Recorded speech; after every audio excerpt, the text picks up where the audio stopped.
Welcome back, students, in our this session, and this is your assignment number 1 of your new chapter, the human body, the digestive system.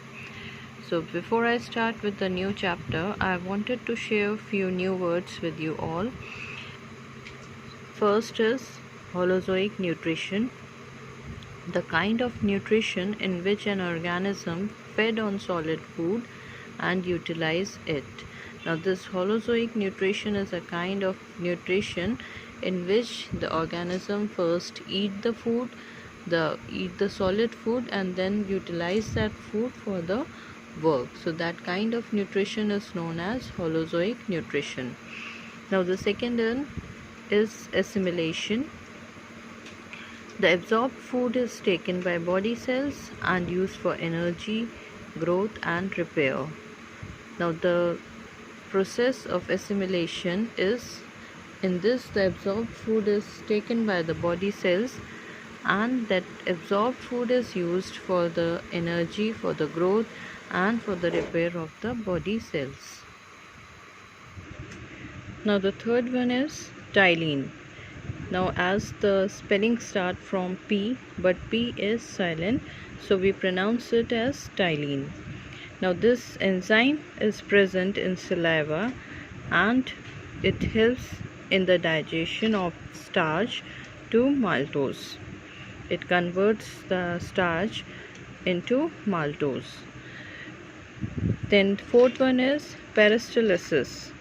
The wave-like motion of the muscles of intestine, which pushes the food along the body, is called peristalsis. Now, this is a process in which the wave-like motion of muscles, there is a wave-like motion in the muscles of intestine, and through this motion it pushes the food and along the body. Next is duodenum. The upper or initial part of the small intestine is known as duodenum. Then trypsin, protein digesting enzyme secreted by pancreas, which changes proteins into peptones. So this enzyme is responsible for changing of proteins to peptones. Then lipase, it acts on fats and change them to fatty acids and glycerol.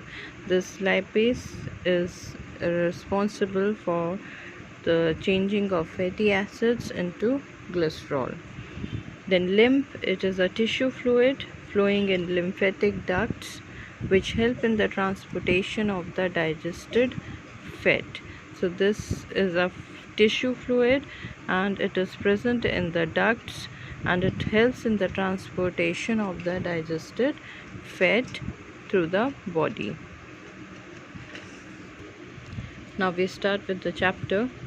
We need food to remain healthy and energetic. This we all know, that the requirement of food is to keep our body healthy and as well as energetic also. We get energy from the food only. If we don't eat food, then we do not get energy, or we do not be healthy also. So food is the basic requirement for our body to be healthy and to be energetic. Now, food is a combination of various organic and inorganic substances which is capable of providing energy and materials for growth. As we know, human beings and animals cannot make their own food. They depend upon plants for the food and are hence heterotrophic. As the human beings and the animals, they both depend on the food for the plants, so that is why they are known as heterotrophic. Now, the food which we eat daily comprises of 7 components. The 5 components, namely carbohydrates, proteins, fats, mineral salts, and vitamins, are called nutrients. Now, out of the 7 components, these 5 components are known as nutrients. The other 2 components, namely water and roughage, though not included in the category of nutrients, yet play a very important role in our body.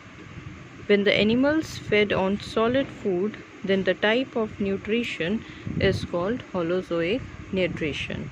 Now, as I told you earlier also in the new words, that the animals fed on the solid food and the type of nutrition is known as holozoic nutrition. Thus, the mode of nutrition found in most animals, including the human beings also, is of holozoic nature. As the human beings also fed on the solid food, so they also come in the category of holozoic nutrition. Now we see the nutrition in human beings. The process of nutrition in human beings involves the 5 steps: ingestion, digestion, absorption, assimilation, and egestion. Now these are the 5 steps by which the nutrition in human beings occurs. Now we see the first step first, that is ingestion. Now the process of taking in of food is called ingestion.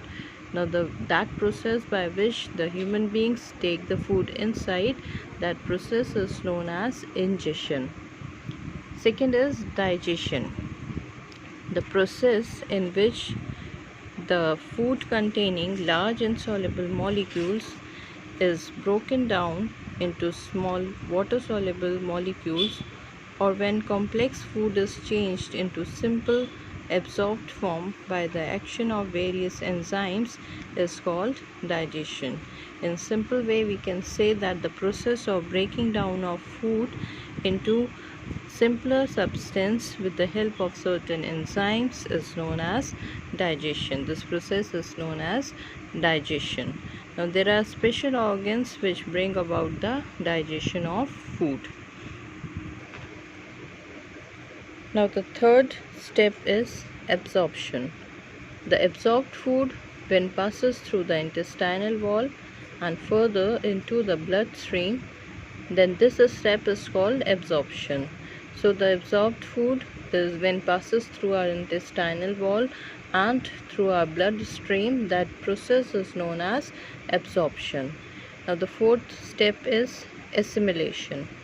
Blood carries the absorbed food to all parts of the body. This we all know, that blood, it carries the food to all the other parts of our body.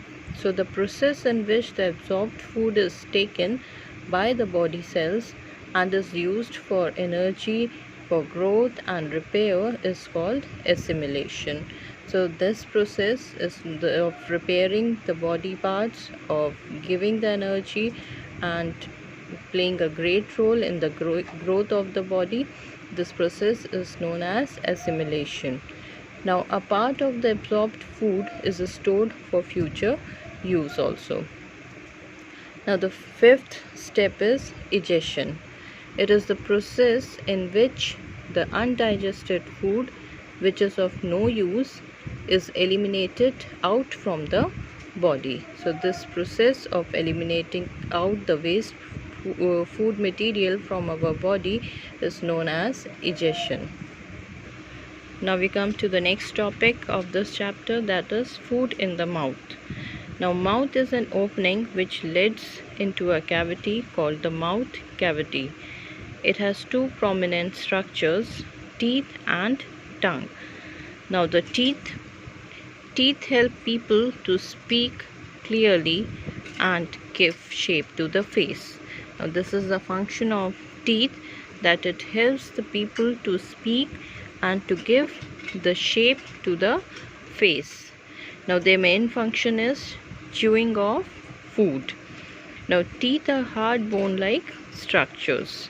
We all have seen teeth, and teeth are somewhat the hard bone like structures. Now the types of teeth. Humans have 2 sets of teeth during their lifetime: primary teeth and permanent teeth. Now these are the 2 sets of teeth which the human have. Now first we see the primary teeth. Now primary teeth are also called deciduous, milk, or baby teeth. Now these are the first teeth that grows in baby. So these teeth are known as the deciduous or the milk teeth or the baby teeth. Now these are 20 in number. They start appearing at the age of 6 to 8 months of a child. Now these primary teeth, they start growing at the age of 6 to 8 months of a child. The entire set is completed by the age of 2 years. Between 3 to 12 years of age, the teeth start falling off and make way for permanent teeth. Now this we also know that when the child grows up and between the age of 3 to 12 years, the teeth start falling off and they give the place for the permanent teeth, so that the permanent teeth may grow at that place. Now man has 32 teeth in adults, which bite, tear and reduce the food into smaller particles. Now an adult human have 32 teeth, which they use for biting, for tearing and for chewing the food and for grinding the food into smaller parts. Now there are 4 types of teeth in men. These are, number 1 is incisors. Now these teeth are used for cutting the food. Incisors teeth are that kind of teeth which is used for cutting the food. Now these are broad and have sharp edges. The front teeth of the jaw is known as incisors, and they are broad in shape and they are very sharp. They have a sharp edges so that they can easily cut the food. And there are 4 incisors in each jaw. Means both the jaws we have 2 pairs of incisors. Now the second type of teeth is canines. On both the sides of incisors, one canine is present. These teeth are pointed and are used in tearing the food. Now canine are those teeth which are pointed teeth and they are used in tearing the food. Third is premolars. These teeth are used for grinding the food. They are broad with ridges called cusps. There are 4 premolars in each jaw. So premolars are used for grinding the food. The next is molars. These teeth also crush and grind the food. They are broad with many ridges. There are 6 molars in each jaw. The last pair of molars are the wisdom teeth. They grow only when a person is 20 years or more. So this wisdom teeth grows when the person age is around 20 years or more than that, and these molars, they are used for crushing and grinding the food. Now you can see the diagram. In this you can easily see the upper jaw and the lower jaw, and you can see the incisors. First we see the incisors. Incisors are the front teeth. Here these teeth we can use for cutting the food. The next is canines. Canines, you can easily see that near the incisors, these 1, 2, 3, 4, the green one, these are known as canines, and these canines are used for tearing the food. Then come to the premolars.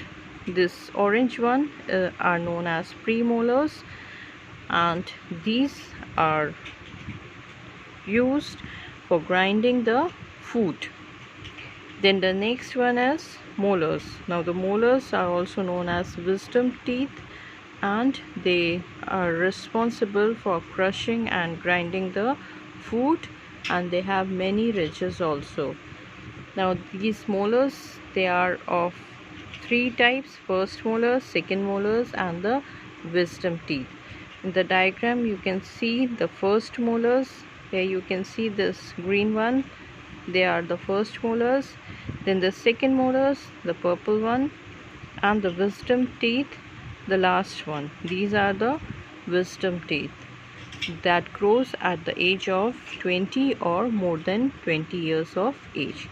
Now that's all for this session. Soon I'll upload the next video for you all. Till then, thank you.